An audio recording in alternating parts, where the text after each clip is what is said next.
अनुप्रिया अभी 10 दिन पहले इस अपार्टमेंट में आई थी। अभी उसका परिचय किसी से नहीं था।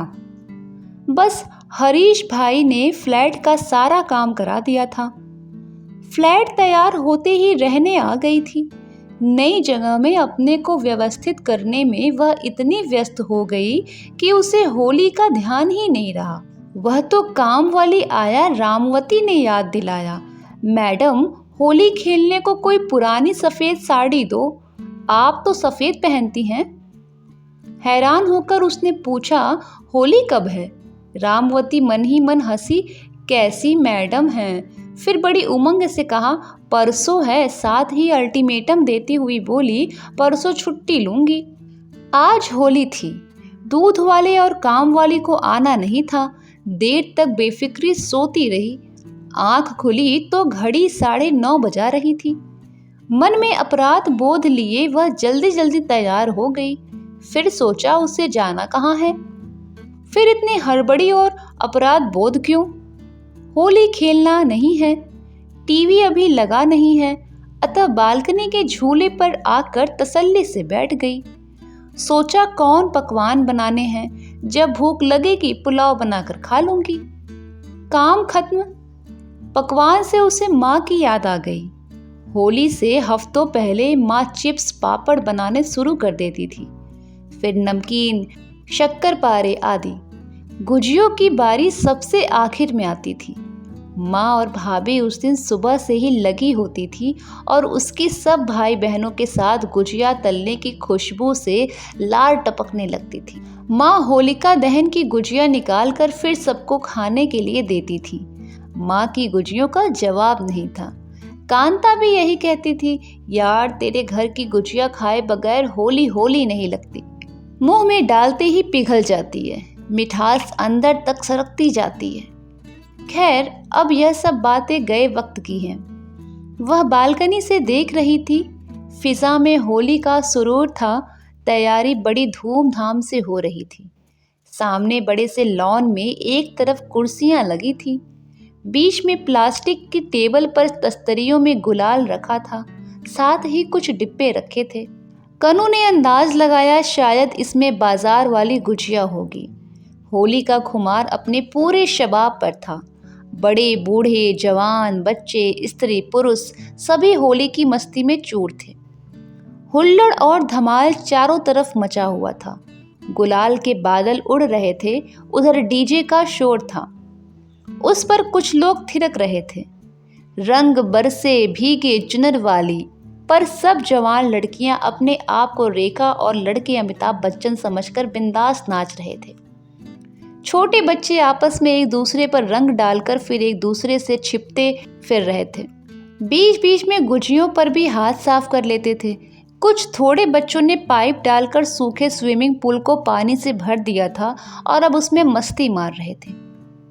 कनुप्रिया ने वर्षों से होली नहीं खेली थी। इसका अभिप्राय यह नहीं था कि उसने कभी होली खेली ही नहीं थी। अतीत की दीवार पर चिपका होली का हर पोस्टर आज उसके सामने अपनी कहानी दोहराने के लिए उतावला था। बहुत छोटी थी तब मोहल्ले की होलिका कमेटी के सदस्यों के साथ घर घर होली का चंदा मांगने जाया करती थी। तब उसे नहीं मालूम था कि इस चंदे का क्या होता है। बस चंदा मांगना एक चलन था। वह भी पीछे लग लेती थी। फिर होली वाले दिन अपनी छोटी सी पिचकारी लेकर इन्हीं छोटे बच्चों की तरह अपने हम उम्र साथियों के साथ रंग खेला करती थी। इधर उधर भागती दौड़ती रहती थी। किसी बड़े पर रंग डालने पर असीम खुशी का एहसास होता था। और बड़ी हुई तो बाहर जाना बंद, पर घर और स्कूल में होली खेलने को कोई रोक नहीं पाया। ख्यालों की दुनिया उसे दूर तक खींच लाई। कनुप्रिया यादों के साथ बहती जा रही थी। अतीत की दीवार पर चिपके होली के अगले पोस्टर ने तो उसके जीवन की दिशा ही बदल दी। रिसर्च का दूसरा साल चल रहा था। फेलोशिप भी मिल गई थी। अचानक पापा का ट्रांसफ़र जबलपुर हो गया। वह हॉस्टल में शिफ्ट हो गई। रिसर्च करने वाली कई छात्राएं हॉस्टल में रहती थी। अब उसके साथ रोज़ रोज़ आने जाने उठने बैठने से मित्रता और प्रगाढ़ हो गई। किसी के घर से कोई मिलने आता तो सबसे मिलता।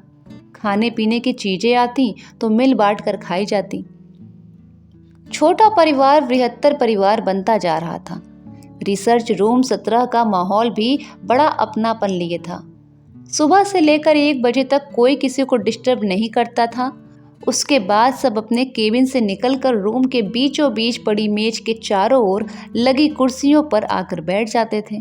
कुछ गप्पे होती थी, एक दूसरे के सुख बांटे जाते थे, कुछ साहित्य, दर्शन और इतिहास पर चर्चा होती, कभी विश्वविद्यालय की विभागीय राजनीति पर बहस होती। गर्मा गर्म बहस के बीच अनुज कुमार के मजाकिया लतीफ़े माहौल को सरस बना देते। सबका ध्यान बहस से हटकर लतीफ़ों पर चला जाता। लतीफ़े गढ़ने में उन्हें महारत हासिल थी। वे अक्सर 12:30 बजे के तकरीबन आते थे। उनके आते ही रिसर्च रूम का माहौल बदल जाता था। थोड़ी गपशप के बाद सब साथ साथ चाय पीने मिल्क बार की तरफ चल पड़े। उनका सुदर्शन व्यक्तित्व, सौम्य व्यवहार, हाजिर जवाबी के कारण वे सबके बीच बहुत लोकप्रिय थे। कनू को इतने समय में इतना ही पता चला था कि वह रिसर्च के पुराने खिलाड़ी हैं। 6 साल से शोध में लगे हैं, पर शोध की बैतारणी पार नहीं कर पाए। त्रिशंकु की तरह लटके पड़े हैं। माधवी से पता चला कि अनुज की थीसिस तैयार रखी है, गाइड महोदय ने लटका रखा है। गाइड बदल नहीं सकते, विभागाध्यक्ष वही हैं। गाइड की प्राथमिकता में उनकी प्रिय छात्राएं हैं। अपने रिटायरमेंट से पहले कुसुम और आशा को पीएचडी की डिग्री वे दिलाकर ही जाना चाहते हैं। इसीलिए उनका काम भी वे अनुज को सौंप देते थे। अनुज इन लड़कियों के काम से ही सारनाथ, सांची, खजुराहो आदि जाता रहता है। इस बात की सच्चाई का थोड़ा अनुभव अनुज की एक बात से कनुप्रिया को हो गया था। एक दिन अनुज ने रज्जो दी से कहा था, आज मेरा बॉस कुसुम की थीसिस के रेफरेंस चेकिंग के लिए ब्रिटिश काउंसिल लाइब्रेरी गया है।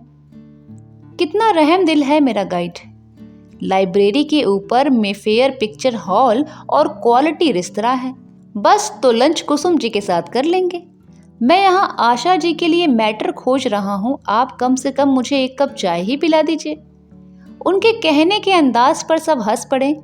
माधवी अक्सर कहती, अनुज जीनियस है। जिस दिन उनकी थीसिस डॉक्टर दीक्षित के चंगुल से मुक्त होगी, अनुज इंडिया में नहीं रहेंगे। डॉक्टर वाशम उन्हें ऑस्ट्रेलिया बुला लेंगे। कुल मिलाकर अनुज कनुप्रिया को वे एक आकर्षक रहस्यमय व्यक्तित्व लगे। कभी कभी उनके बारे में सब कुछ जानने की बड़ी इच्छा होती थी। फिर वह अपने मन को झिड़क देती, तुम्हें अनुज से क्या लेना देना है, अपना ध्यान थीसिस पर केंद्रित करो। समय अपने गति से भाग रहा था। ज्यादा तो नहीं, पर 1-2 बार अनुज से उसकी बातचीत सांख्य दर्शन और कपूर मंजरी के रचयिता राजशेखर के संबंध में हुई। उसे कोई संदर्भ चाहिए था। एक दिन अचानक अपने केबिन के सामने अनुज को देखकर वह सकपा गई। पेन बंद करते हुए कुर्सी से खड़ी हो गई।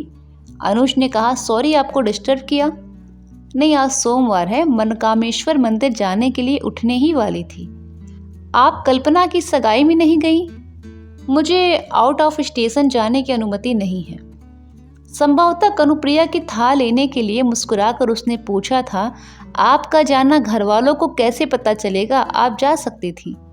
कनु ने बेहिचक कहा था, पर अपराध बोध तो होगा, मैं अपने साथ इतना बड़ा अन्याय नहीं कर सकती हूँ। पर चाय तो पिला सकती हैं। वह मोहाविष्ट सी उसके साथ चल पड़ी। कनु को आश्चर्य हुआ कि चाय पीते समय अनुज उससे उसके बारे में पूछता गया और वह भावावेश में अपना पूरा इतिहास भूगोल बताती गई और खुद उससे कुछ नहीं पूछ पाई। अनुज का सानिध्य उसे अच्छा लग रहा था। क्यों लगा वह समझ नहीं पाई, बस अच्छा लगा। हवाओं में एक अलग तरह की खुशबू का एहसास और सारा माहौल खिला खिला लगा। वह चाय के साथ बही जा रही थी। किसी लड़के का यह पहला निमंत्रण था जिसे उसने स्वीकारा था। उसे वह अनुभूति कुछ अलग लगी। वह अनुज के अनुरोध पर चाय का दूसरा कप भी पी सकती थी, पर घड़ी पर नजर जाते ही उठ खड़ी हुई। मंदिर जाना है। अनुज ने कहा, चलिए मैं भी भोले बाबा का दर्शन करता हुआ उधर से कॉलेज निकल जाऊंगा।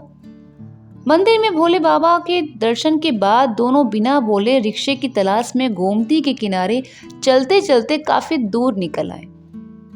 एक जगह ठहर कर नदी का बहाव देखने लगे। कनू अपने बारे में सब कुछ बता चुकी थी।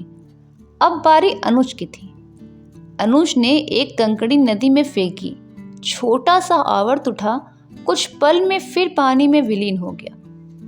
दूसरी बार उसने कंकड़ फेंका। थोड़ा बड़ा आवर्त उठा, पर फिर वह खामोश रहा। हमेशा हंसने और हंसाने वाले अनुज का यह गंभीर अवतार उसके लिए 8वां आश्चर्य था। कनू को लगा जैसे अनुज आज किसी मानसिक उहापोह से गुजर रहे हैं या फ्रस्ट्रेशन के दर्द के सैलाब का बहाव रोक नहीं पा रहे। दर्द को शेयर करना चाहते हैं पर कर नहीं पा रहे या करना नहीं चाहते, इसी कारण उदास और चुप हैं। यही सोचकर कनू ने कुछ नहीं पूछा। सामने देखने लगी। अस्तांचल में सूर्य जाने की हड़बड़ी में था। संध्या का रंगीन आंचल लहरा रहा था। कनू मुग्ध भाव से सूर्यास्त देखते हुए बोली, मुझे सूर्यास्त देखना अच्छा लगता है पर देखकर उदास हो जाती हूँ। अनुज ने नदी में फिर कंकड़ी फेंकते हुए कहा, इस सूर्य का उदय कल निश्चित है, किंतु जिनके भाग्य का सूरज डूबा हो वह क्या करे। कनू इशारा समझकर बोली, सुना है प्रत्येक व्यक्ति का सूर्योदय जीवन के एक विशेष कालखंड में होने के लिए समय की मंजुषा में सुरक्षित रहता है, बस इंतजार करना पड़ता है। व्यंग से उसने कहा, 6 साल से इंतजार ही तो कर रहा हूं। वह समय शीघ्र आएगा, थोड़ा धीरज धरो। वह कहकर उठ खड़ी हुई। अंधेरा घिर आया था। अनुज ने हॉस्टल तक छोड़ने की पेशकश की, लेकिन कनू ने कहा, आपको उल्टा पड़ेगा, मैं रिक्शा लेकर चली जाऊंगी। अनुज के बारे में वह कभी कभी काफी सोचती और फिर उसे लगता वह तो सभी का दोस्त है, अतः अपने मन को कस कर रखती, बहकने नहीं देती। फिर भी उसका हृदय अनुज के प्रति कुछ अधिक संवेदनशील होता जा रहा था। उसके बारे में सब कुछ जानने की बहुत इच्छा थी, परंतु इसी बीच वह अपने शोध कार्य के लिए 2 महीने भांडारकर ओरिएंटल इंस्टीट्यूट पूना चली गई। लौटी तो होली आ गई। जबलपुर में परिवार के साथ होली मनाकर लौटी। तब तक हॉस्टल की सब सहेलियां भी वापस आई थी। माधवी की मौसी महानगर में रहती थी। उन्होंने माधवी को उसकी दोस्तों के साथ घर पर बुलाया था। बड़े दिनों के बाद सब एक साथ मौज मस्ती के लिए बन सवर कर जा रही थी। वह संध्या बड़ी गुलाबी थी। मौसी के यहाँ पहले से मौजूद अनुज को देखकर कनू चौंक गई। अनुज की उपस्थिति में एक माहौल हास परिहास से सरोबार था। कोई पढ़ाई लिखाई की बात नहीं थी। मौसी के अनुरोध पर मधुलिका ने होली का एक लोकगीत गाया। आज विरजे में होलो रे रसिया, उड़त गुलाल लाल भय बादर, केसर रंग में बोरी रे रसिया।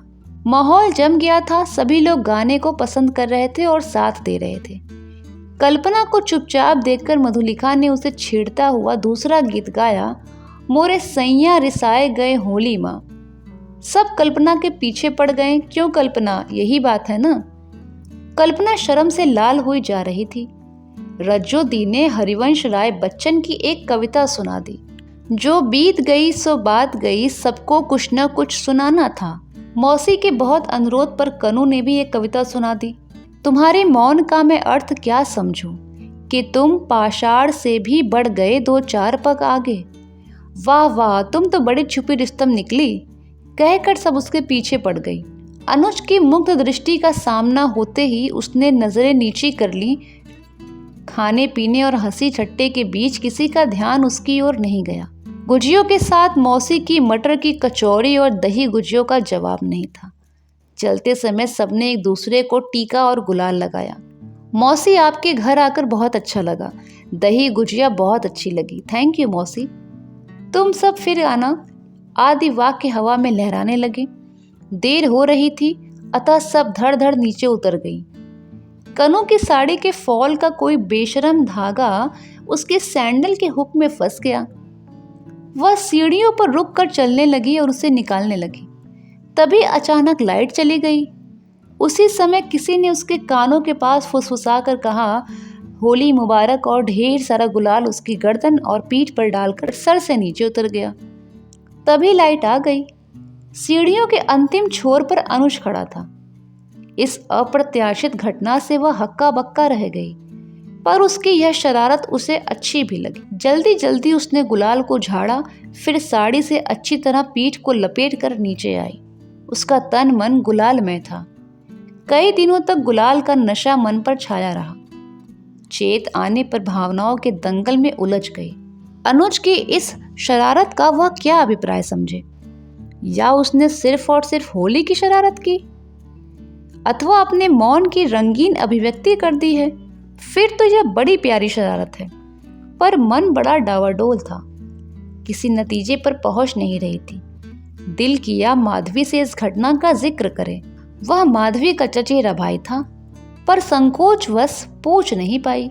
धीरे धीरे सारे किंतु परंतु को दरकिनार करके वह गुलाल के नशे में डूबती गई। पढ़ते पढ़ते वह स्वप्न बुनने लगी।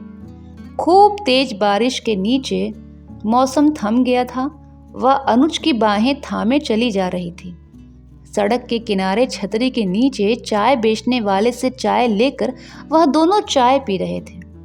अचानक हल्की सी धूप छलकती है और आकाश में इंद्रधनुष निकल आता है।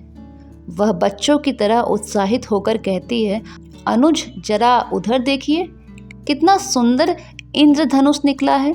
अनुज इंद्रधनुष को देखकर शरारती नजरों से उसकी आंखों में आंखें डालकर पूछता है, क्या इंद्रधनुष तुम्हारे मन में भी उगा है? वह बैठी बैठी शर्मा जाती। कभी बिस्तर पर लेटे लेटे सोचती वह अनुज के साथ समुंदर किनारे घूम रही है। दोनों ने मिलकर ढेर सारे सीपियाँ, कोरल और छोटे छोटे शंख इकट्ठे किए हैं। वह रेत से घरौंदा बना रही है, सीपियों से सजा रही है। अनुज पेट के बल लेटकर कोहनियों पर सिर टिकाए बड़ी तल्लीनता से सब कुछ देख रहा है। तभी हरहराती लहरें आती हैं और उनको भिगो कर लौट जाती हैं।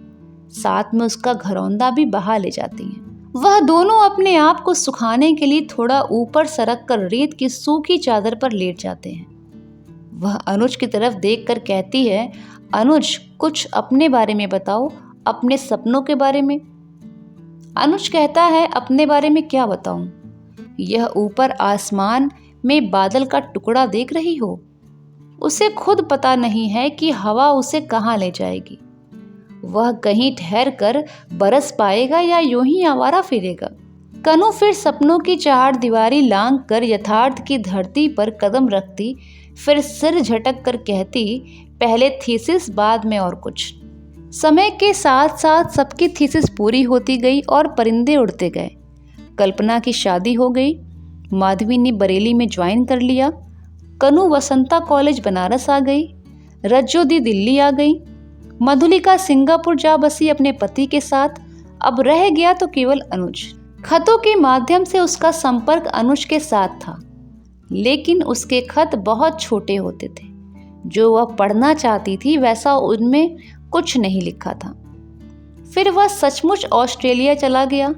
बीच में कुछ महीने तो कोई खत नहीं आया। हाँ, अनुज ने थीसिस जमा करने के बाद उसे ज़रूर एक बड़ा भावुक खत लिखा था। आज थीसिस जमा करने के बाद सबसे पहला पत्र तुमको लिखा है। जानता हूँ मेरी थीसिस पूरी होने की सबसे ज़्यादा खुशी तुमको होगी। बस कनु ने इसी वाक्य का छोर पकड़कर एक अनकहे रिश्ते में अपने आप को बांध लिया। सोचने लगी कि अब तो वह बता सकता है कि कब बरसेगा। पर अनुज की खामोशी से कनु अपने जीवन की दिशा को निश्चित नहीं कर पा रही थी। शादी न करने के ऐलान से नाराज घरवालों से वह अलग थलग हो गई थी। बस उसी होली के रंग में रंगी रही। उसके बाद उसने कभी भूले से भी गुलाल का स्पर्श नहीं किया। हर किसी से यही कहा, रंगों से उसे एलर्जी है, भयानक दाने निकल जाते हैं। लोगों को तो उसने बहला दिया, लेकिन खुद अकेले में सोचती रही, जरूर उसे कोई गलतफहमी हुई है। अगर अनुज के अंदर कोई कोमल रागात्मक भावना उसके लिए होती तो वह लेक्चरशिप मिलते ही उसे प्रपोज करता। लेकिन वह तो अपने शोध पत्रों और प्रकाशित होने वाली पुस्तकों और अपने अंतर्राष्ट्रीय सेमिनारों की चर्चा करता रहा। कनु कभी अपनी मूर्खता पर हंसती। अरे उसने तो बुरा न मानो होली वाले अंदाज में छोटी सी शरारत की थी और उसने शरारत को अपने एक तरफा प्यार की स्वीकृति समझ लिया। अनुज ने उसमें मित्र भाव देखा होगा और उसने क्या क्या सपने देख डाले और उसके इंतजार में वर्षों से अपने को रंगों से दूर कर दिया। बड़ी बेरंग जिंदगी जीती रही। फिर उसके अंदर से कोई आवाज आती, नहीं, अनुज अभी अपनी काबिलियत को उन लोगों के सामने प्रमाणित कर रहा है जो उस पर व्यंग कसकर उसका मजाक उड़ाते थे। समय मिलने पर वह जरूर आएगा। मन को समझाने के 100 तरीके उसने खुद तलाश लिए थे। वह बिना शर्त राधा की तरह उसका इंतजार करती रही। उसने बालकनी से नीचे झांका। उम्र दराज महिलाओं को भी लड़कियां खींच खींच कर डांस के लिए ले जा रही थी। सब बिंदास होकर नाच रही थी। सभी कितने खुश थे और वह हमेशा की तरह उदास। तभी दरवाजे पर घंटी बजती है। उसने डरते डरते दरवाज़ा खोला कि कहीं कोई रंग न डाल दे। तभी शरारत में डूबी वही चिर परिचित आवाज़ आई जिसको सुनने के लिए उसके कान तरस रहे थे, होली मुबारक। जब तक वह कुछ कहती, अनुज ने उसे बाहों में भरकर गुलाल से रंग डाला।